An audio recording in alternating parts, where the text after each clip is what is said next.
लखनऊ के एक छोटे से कॉलेज में जब ऋत्विक और संध्या पहली बार मिले थे तो उन्हें खुद नहीं पता था कि वो एक दिन एक दूसरे की ज़रूरत बन जाएंगे।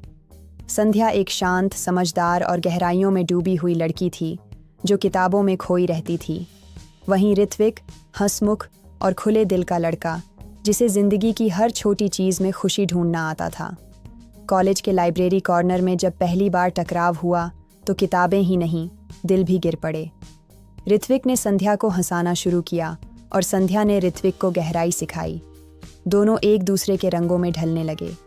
बारिश की शामों में साथ भीगना, कॉफ़ी के सिप में सपने गुनगुनाना और हॉस्टल की छत पर तारे गिनते हुए वक्त बिताना, सब कुछ किसी खूबसूरत फिल्म जैसा था।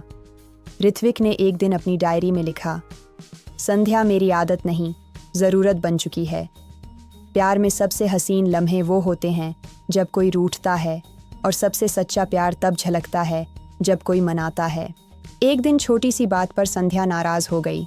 ऋत्विक ने संध्या की लिखी कविता बिना पूछे एक कार्यक्रम में सुना दी थी।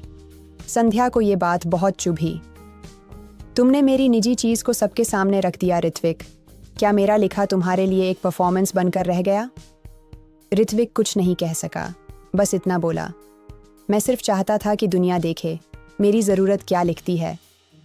संध्या ने बातचीत बंद कर दी। कॉल्स अनदेखे, मैसेजेस अनरीड। ऋत्विक रोज़ कॉलेज के उसी कोने में घंटों बैठा रहता जहाँ पहले दोनों साथ में किताबें पढ़ते थे। उसकी डायरी अब गीली रहती, या तो बारिश से या उसकी आंखों से।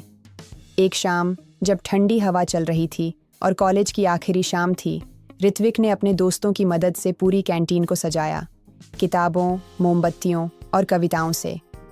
एक स्टेज पर खड़े होकर उसने एक आखिरी बार कहा, तेरे बिना मेरी हर खुशी अधूरी है, अब और ना रूठो, तुम ही तो मेरी ज़रूरी है। संध्या चुपचाप सुन रही थी कोने से। उसके आंसू उसके गालों से बहकर उसकी मुस्कान में बदल गए। संध्या स्टेज पर आई, कुछ नहीं कहा, बस ऋत्विक की डायरी उसके हाथ में रख दी और बोली, पढ़ लेना, इसमें मेरी सारी नाराज़गी भी है और सारा प्यार भी।